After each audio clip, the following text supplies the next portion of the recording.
आज से लगभग 6.6 करोड़ साल पहले डायनासोर का अंत किसकी वजह से हुआ था? और ये वह दिन था जब एक पल में सब कुछ बदलने वाला था। ये दिन महज एक दिन नहीं बल्कि एक युग का अंत था।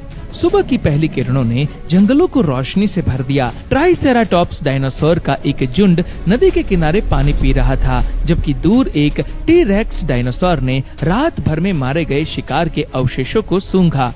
छोटे छोटे स्तनधारी जो डायनासोर के समय में भी मौजूद थे, डरते सहमते अपने बिलों से निकलकर भोजन की तलाश में थे। हवा में कीड़ों की भिनभिनाहट और दूर किसी बड़े डायनासोर की गर्जना थी। सब कुछ पूरी तरह से सामान्य लग रहा था। प्रकृति अपनी सामान्य लय में चल रही थी। किसी को भी अंदाजा नहीं था कि आकाश से एक ऐसी आपदा आने वाली है जो इस पूरी दुनिया का विनाश कर देगी। दिन ढलते ढलते आकाश में एक असामान्य चमक दिखाई दी। ये कोई साधारण उल्का या तारा नहीं था, ये एक विशालकाय एस्टेरॉयड था जो लगभग 10 किलोमीटर चौड़ा था। ये अंतरिक्ष से लगभग 20 किलोमीटर प्रति सेकंड की अविश्वसनीय गति से पृथ्वी की ओर बढ़ रहा था। जैसे ही ये पृथ्वी के वायुमंडल में प्रवेश किया, ये एक जलता हुआ आग का गोला बन गया। इसकी चमक सूरज से भी अधिक तेज थी, जिसने पूरे आकाश को एक भयानक सफेद रोशनी से भर दिया। कुछ ही सेकंड में ये एस्टेरॉयड आज के मेक्सिको के युकाटन प्रायद्वीप के चिक्सुलप क्रेटर के पास समुद्र में जा गिरा। टक्कर इतनी जबरदस्त थी कि उसकी तुलना किसी भी आधुनिक परमाणु विस्फोट से नहीं की जा सकती। ये 10 लाख से भी अधिक परमाणु बमों के एक साथ विस्फोट के बराबर थी। टक्कर के ठीक बाद ही एक विशालकाय सुनामी थी, जिसकी ऊंचाई कई 100 मीटर थी। इसने आसपास के सभी तटीय इलाकों और जीवन को तुरंत नष्ट कर दिया। टक्कर से उत्पन्न ऊर्जा ने एक विशाल आग का गोला पैदा किया, जिसने सैकड़ों किलोमीटर के दायरे में सब कुछ जलाकर राख कर दिया। टक्कर से पैदा हुई सदमे की लहरें पूरी पृथ्वी में फैल गई, जिससे जबरदस्त भूकंप आए। ये भूकंप रिक्टर स्केल पर 13 की तीव्रता के आसपास थे, जो मानव इतिहास में दर्ज किसी भी भूकंप से कहीं अधिक शक्तिशाली थे। जमीन दरकने लगी और ज्वालामुखी फटने लगे।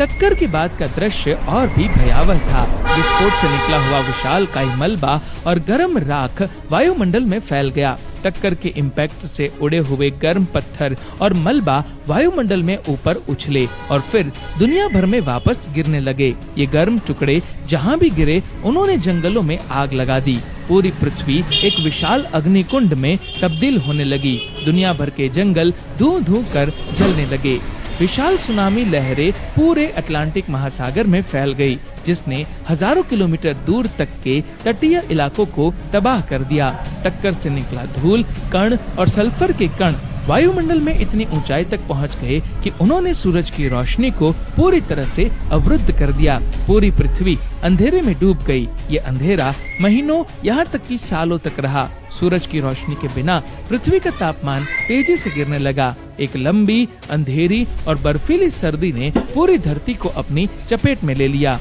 उस रात पृथ्वी पर जीवन नरक बन चुका था। जो डायनासोर टक्कर के तात्कालिक प्रभाव से बच गए थे, उनके सामने भूखमरी और ठंड से मरने के अलावा कोई रास्ता नहीं बचा था। सूरज की रोशनी के बिना पौधे मरने लगे। जो पौधे बचे, वे जहरीले एसिड रेन की चपेट में आ गए। पौधों के मरने से पत्ते खाने वाले डायनासोर भूखे मरने लगे। उनके मरने से मांसाहारी डायनासोरों के लिए भोजन का संकट पैदा हो गया। धरती का तापमान इतना गिर गया कि बड़े डायनासोर जो गर्म खून वाले नहीं थे, अपने शरीर का तापमान बनाए नहीं रख पाए। वे धीरे धीरे ठंड और भूख से मरते चले गए। समुद्र का पानी अम्लीय हो गया, जिससे समुद्री जीवन लगभग खत्म हो गया।